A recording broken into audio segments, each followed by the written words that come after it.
We're going to turn our attention now to drama. We have three different sections to read 8.1, 8.2, and 8.3.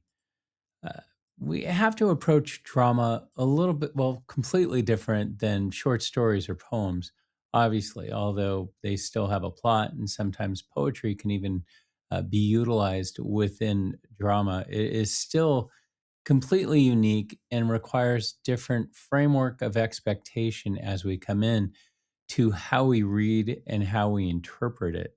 It's really important to understand it's not like a short story.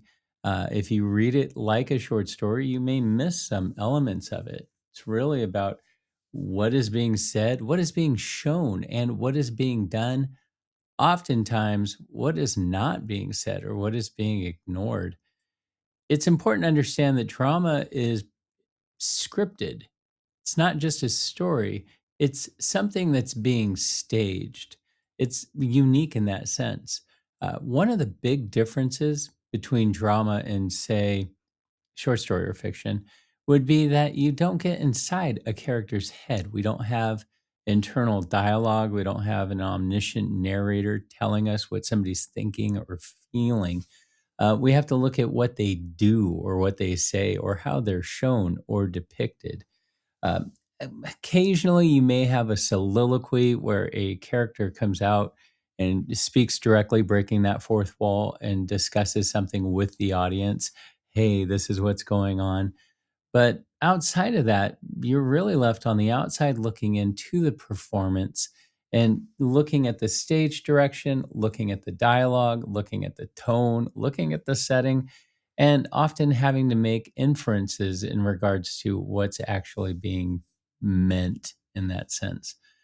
The big thing, and this is really important, you have to pay attention to stage direction. A lot of action, a lot of the story or the plot, the meaning is going to be derived from what the stage direction goes over or portrays. There might be a temptation to skip over stage direction and just read the dialogue. And if you do that, at some point you might move to a different location and not even recognize it.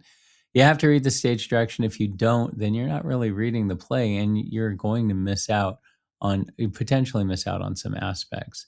So also remember everything is built through interaction.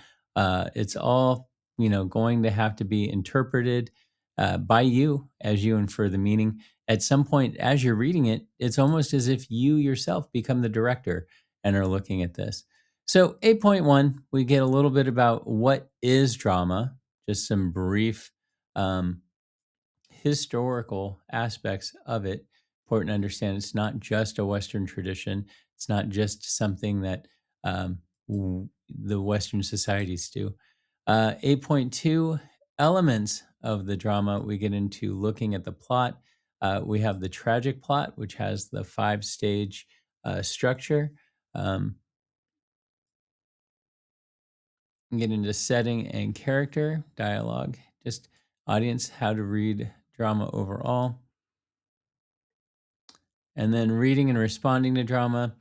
Of course, this is going to get into actually moving from digestion into articulation, from processing this and understanding it into conveying our own thoughts and things to consider as we start to write about it.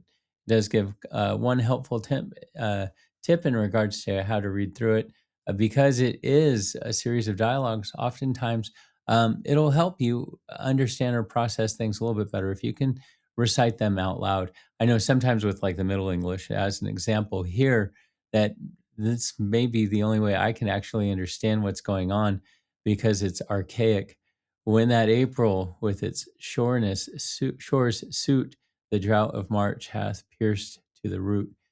You can kind of discern meaning from actually reading it out loud. So, anyway, this is what we're doing as far as getting into drama. We have the play trifles. We'll get into that a little bit and the exercises that come forth. So, thanks.